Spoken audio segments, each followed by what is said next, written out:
Now, two pigeons bemoaning the fact you can stream DirecTV satellite-free. These humans can stream all the top-rated national news channels on DirecTV, and now with no satellite dish. This just in. Weather, sports, election coverage. DirecTV has it all, but something is missing. The satellite dish. What are you doing? I'm reporting the news. Back to you, Bob. Here's some news. You're a buffoon. Stream the top-rated national news channels. No satellite dish. Visit DirecTV.com. Internet required. Top-rated news based on 2023 Nielsen ratings. Today on CityCast Philly, the team and I are taking a field trip to the Franklin Institute. You may have heard that Earth has two moons. Well, it's not really an extra moon, but more so an asteroid that's in our orbit. So what could this so-called extra moon asteroid mean to Philly? And where can you see it, if you can? It's Monday, October 7th. I'm Trinity Nuri, and here's what Philly's talking about.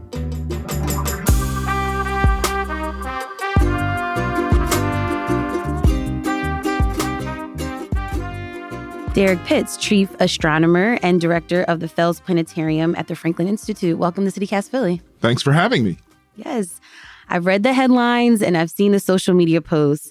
Why is Earth getting this additional so-called mini moon right now? Something that isn't very well known in the general public is that there happens to be an asteroid belt that co-orbits the sun with the Earth. In other words, orbiting at the same distance from the sun as Earth is an asteroid belt. And occasionally what happens is that an asteroid will get pulled out of that belt and it can fall into a lazy orbit around Earth. And we're seeing that from Sunday, September 29th, up until the end of November. Now, it's not that this doesn't happen. It's happened before. It's just that nowadays we have much easier ways to share that information across the general public. Should we be concerned, though, that an asteroid just can get out of the belt system that it was in? Yeah, that's always a good question. And the truth is, yes, we should be concerned, but only if the asteroid is big enough to cause us any real problem or is on a trajectory to, say, have a close encounter with Earth.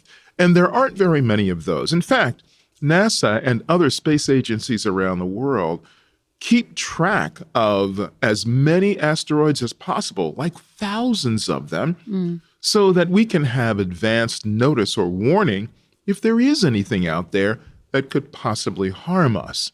And just so everybody can sort of calm down and come down off the ledge, right now, we are clear of any kind of Earth-damaging interaction with an asteroid for at least 100 years. Okay. Can we get a little technical now? What are some of the properties of this asteroid? Is it similar to the moon, or what's it made of?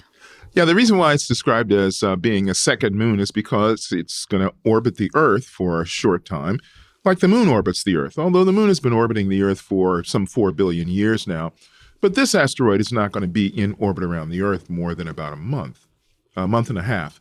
Now, if we look at this asteroid closely, we find out that this particular one, like other asteroids, is really just a hunk of rock. It's about 30 feet in diameter, so it's about the size of a house. Not very big in terms of asteroids. This is small. Let's just say if it fell on your car, it would certainly ruin your day, but it's not going to destroy the planet. So this asteroid, like many other asteroids, is either a hunk of rock left over from the beginning of the solar system's formation, or it's part of a planet that existed at one time that was eventually torn apart for some reason and fell into the orbit that it has right now. And so it could be, lots of different kinds of rock, but we typically know these as being either what we call stony, or sometimes they're mixtures of stone and metal, and the metals can be iron or nickel or something like that. So it seems like it's a pretty typical run-of-the-mill asteroid just in this very special orbit around the sun. Okay, so I'm trying to picture this thing close to the size of a house so we can see it with the naked eye, or do we need some type of professional equipment? Right, so this is the less exciting part about this. It's 30 feet in diameter. It's 4 times farther away than the moon is. Okay. It's dim. And I mean like dim with a capital D. So what do you need to see this? What kind of telescope do you need? Big. No, I mean like big. I mean like very, very big. So don't think for a moment that you're going to go outside with a pair of binoculars and see this. You're not. Don't think you're going to go to a professional observatory where there's a big telescope and you're going to see this. You're not.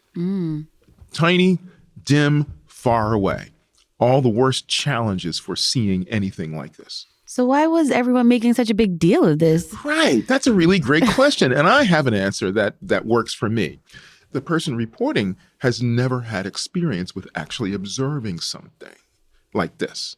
Now, I can easily say without any problem at all, it's not the person's fault. It's because we typically don't look up at the night sky. Most of us are not astronomers, so we don't know what we should expect to see and not expect to see. But for me, as an astronomer, everything in astronomy is exciting. Woohoo! It's always a great day in astronomy because there's always something wonderful happening. But there are degrees to that. In this particular instance,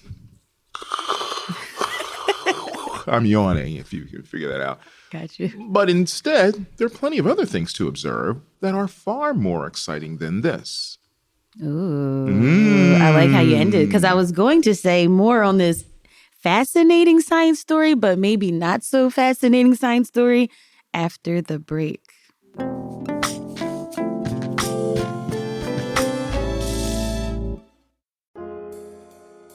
This episode is brought to you by BetterHelp. October is the season for wearing masks and costumes, but some of us feel like we wear a mask and hide more often than we want to.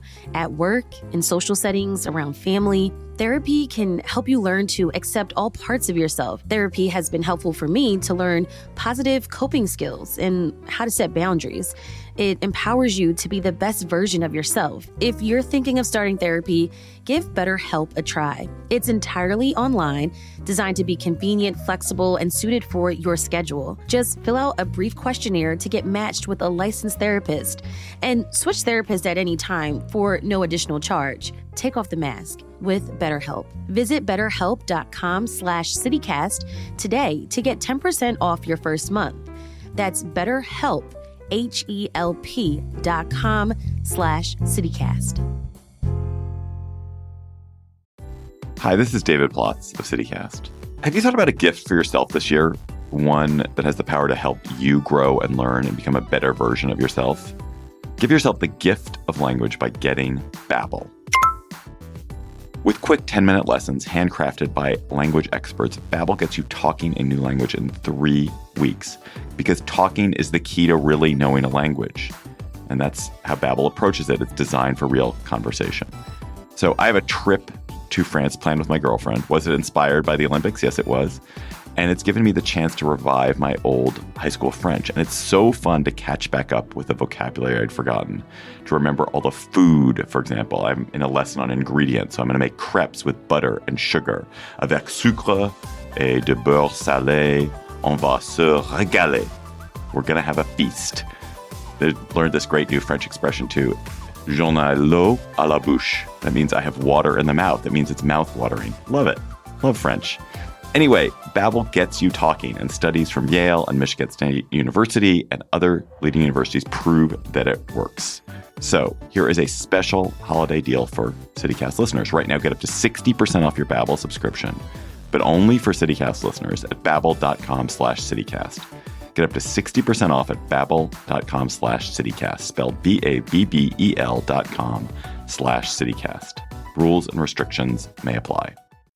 Okay, so I'm on the edge of my seat right Good. now because You I should want to be. know What's exciting? what's exciting, what's coming up. Okay, so here's what's coming up. This fall is a really wonderful opportunity for us to observe the first of 2 showpiece items of the night sky. And that's, the first one is the planet Saturn. Is that your favorite planet? Yes and no. I like it because when you view it through a telescope, you can see the rings really clearly and easily. And for some reason, the color of Saturn against the background of the night sky makes the night sky look purplish. The sky's not purple, it's black. But this makes the sky look purplish. It's spectacular. The other really cool thing to see is Jupiter in the evening sky. Now, Saturn rises fairly early. It's rising, almost right after sunset now, coming up in the southeastern portion of the sky.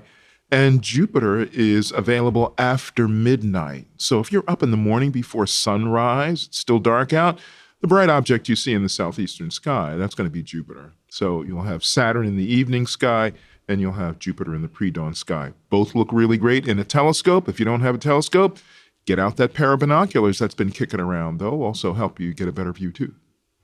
And this happens every fall? Yeah, that's a really good question. No, it doesn't. It goes in cycles. And the cycling thing is even kind of interesting because a decade ago, Jupiter, Saturn, Mars, Venus were all in the evening sky at the same time. Very convenient for viewing. But let's not forget that it takes Jupiter 12 years to orbit the sun. It takes Saturn 29 years to orbit the sun. So what can happen is they can get into an orbital position in which they're only visible in the pre-dawn sky, not in the evening sky. How many of us are up between midnight and 5 a.m. looking at stuff in the night sky? Not many. So it could be years before they return to the evening sky for easy viewing. And when it's 29 years, that's a big chunk of your life. So now you begin to measure things in terms of how many times am I going to be able to see this happen? Where's the best place in Philly to look at Saturn and Jupiter? Do you have to ask? Of course, it's the Franklin Institute. Now, the Franklin Institute has evening programs frequently, occasionally, I should say, in which we have our fourth floor observatory open, and we'll also open the fifth floor roof deck for celestial observing with telescopes. And we have really good telescopes that show the features and details really nicely. And so when those opportunities arise, you can always find out more information about that at our website, fi.edu. You can sign up for those programs, come join us, and get a really great look at these objects. And that's just for those two. The moon is also really exciting to see in a telescope if you have a big enough telescope.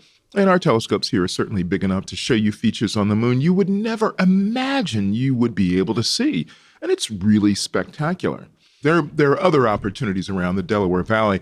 Philadelphia is really fortunate in that we have a number of really, really experienced astronomy clubs that do regular monthly star parties, usually April through October or so, maybe a little bit later, which they invite the general public to come look through telescopes. And you can look them up online and search them up online and find them.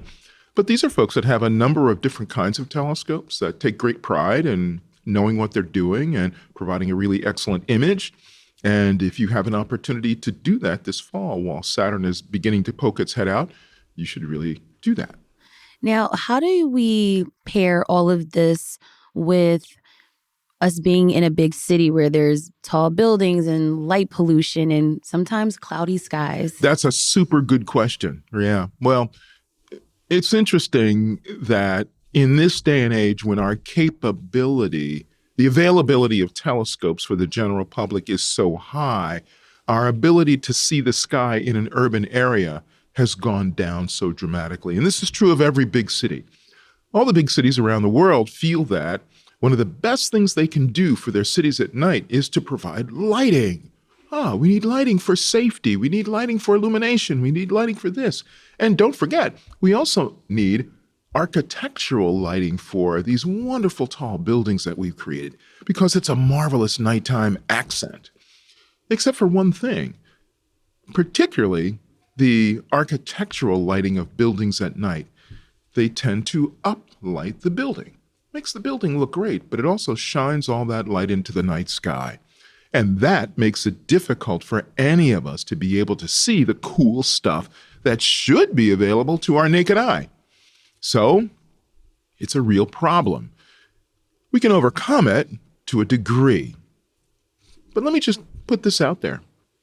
I'm concerned that there are generations of children growing up in urban environments that have never seen what the night sky looks like.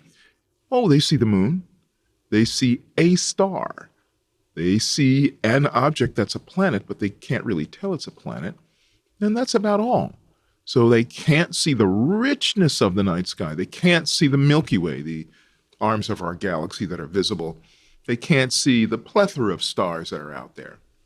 So what do we do about that? A couple things. Practical, real easy. Look at the night sky wherever you go. Someplace you're going to go, it'll be darker. When we take our summer vacations, often we go to places where there's less night light, and then we discover what the night sky looks like. And that's an amazing experience, especially under really dark skies. Here's what I think is one of the most interesting things about looking at the night sky. You look up at the night sky, and if you can see this particular galaxy, the galaxy in Andromeda, if you can see it with your naked eye, which you can under clear dark skies, that galaxy is 2.9 million light years away. Here's what that means. It means that the light from that galaxy that you see tonight left almost 3 million years ago. Yeah, it's that far away that even traveling at the speed of light, it took 3 million years for that light to get here. So you see what the galaxy looked like 3 million years ago. But here's the kicker. You see it because the photons from those stars fall onto your retina, a piece of your brain. The photons fall onto your retina, create the electrical impulses that go to your visual cortex. You see the galaxy. But you've had a physical interaction with the galaxy. Oh my gosh, you've had a physical interaction because you got those photons. Those are your photons. Not the same when you're looking at a picture on a digital device. Does any of this sometimes worry you, scare you, surprise you? I'm always surprised. I worry about some things. The major thing, obviously the major thing to worry about is how we are caring for this planet. That's the major thing. And that's connected to the astronomy and space thing because, some people have an idea that we're all going to get in a spaceship and go fly off to Mars and live there after we trash the Earth. That is not happening. That is not happening. Not. And if anyone wants to think that there's another place that we can go to and live, you're out of your mind because there's no place like Earth. No place even close. Mars? Are you kidding me? Are you for real? Yeah. Not happening. The moon? Not a chance. Venus? Don't even think about it. It's completely ridiculous. So that's what worries me. That's my concern. Now, for outer space stuff, are we going to collide with an asteroid anytime soon? No. We're going to have a close pass in 2029 with something called Apophis. It'll be, I forget what the number is, something like 30,000 miles away. Not far. It's real close. You can feel the breeze kind of thing, right? But it's not going to impact us. So that's cool. Mm-hmm. Am I worried about a star going supernova? Our sun's not going to explode for, at the very least, another 5 billion years. At the very least. So I'm not worried about that. Am I worried about anything else like that? No, not really. And that's mostly because space is so vast and we're getting better at looking at things that we're keeping track of what's going on out there. So I feel good about that. There are no rogue black holes that are coming or anything like that we know of. Okay. So, we always have to be on the lookout. And then the other thing that I think we have to really consider is, what are we going to do as a civilization when we discover life somewhere else? Not if, but when we discover life somewhere else. What are we going to do as a civilization? What are we going to do as a culture? We need to figure that out. Because as we get better at being able to gather information from very far out there, the chance that we're going to stumble across something continues to go up. And then that's going to change completely our understanding of who we are. Derek, before we leave, what exciting things can we expect in the coming weeks at the Franklin Institute? Oh, a really cool thing is coming up, and that's the reopening of the giant heart at the Franklin Institute. Yes. That room has been under construction for a little bit this year, and we're creating an entirely new exhibit that will surround the heart, and the exhibit is called Body Odyssey. So it's all about the human body, not just the heart, but everything in the human body. And I think it's going to be a really unique way for us, for our visitors to better understand how our bodies work and operate. And so that opens in late November. So keep your eyes peeled for that. Derek Pitts, thank you so much for being on CityCast Philly. Sure, my pleasure. Thanks for having me.